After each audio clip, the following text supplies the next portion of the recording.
Hey, coaches.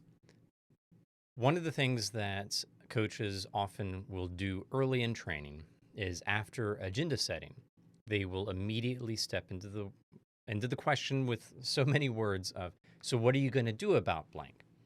This is a classic early mistake where coaches the tendency of our brains is to immediately go to how can we solve this problem, and especially as a coach, how can I get this burden off of my shoulders because there's a problem to be solved. There's something that needs to be done, and this person says they want to do something about it.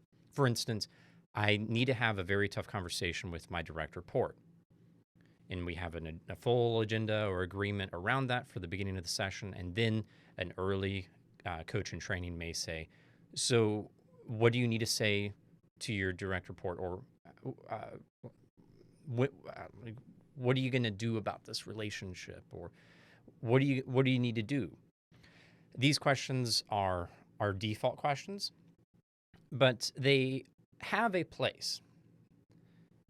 Of course, action planning and accountability, all of these things tend to come more so near the end of a session, or as we'll see later, at the end of a cycle of coaching. However, when an agenda is fairly concrete and the client does seem to have a sense of what they might need to be doing, it can be valuable to do a tentative, rough draft exploration of initial ideas around action. We take this idea in many ways from the idea of minimum viable product and product planning and project management, where you look at this big idea, this software I want to release, this program that we want to build. How can we make it the simplest, most minimally viable? It can survive on its own out there, but it's not that great.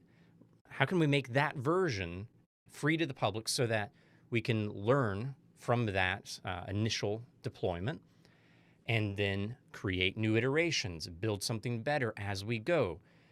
The idea of a minimum viable product is great for learning, and that's the idea of rough draft action planning. Right after the agenda setting to say, so client, if I can just check in with you on where things stand right now. If you had to make an action plan for this now, what would it be? Or what's your rough draft of what you'd like to do with this situation? If you were to put your ideas on the table just to get started, what do you currently think you could do about the situation?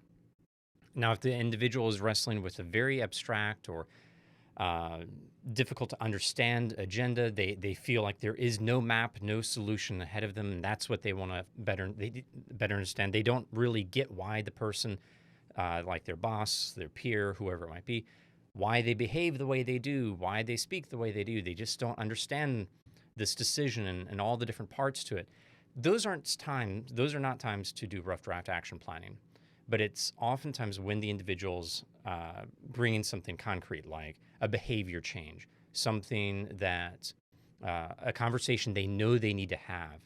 And so just getting the minimum viable version of their words, of their decision, of the actions they could take can help expand the exploration. So after the agenda setting, asking about what the rough draft is, then we really begin the coaching again. What prevents you from taking this action? If you took that action today, how would it go? What would you like to do differently going forward to make it more effective? What do you think is missing, or how could this be improved? So these questions can help flesh things out tactically, but we don't only have to focus on the tactical side of the rough draft and what could be improved, but also what is being learned. How this person is growing, how they could grow, and what they could learn through experimenting with the rough draft. So explore the rough draft, then questions like, what have you learned about yourself as you've put your ideas on the table? What have you learned about the situation, just to check in, as you've talked about these ideas? How would you need to grow in order to do that with confidence? And so on.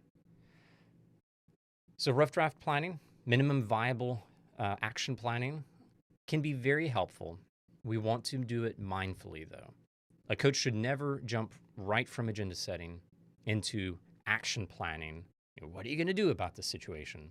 Unless it's an intentional movement, looking for the rough draft and learning from that, building upon it with new iterations and ideas. Hope this is helpful. Thank you for tuning in. Thank you for coaching.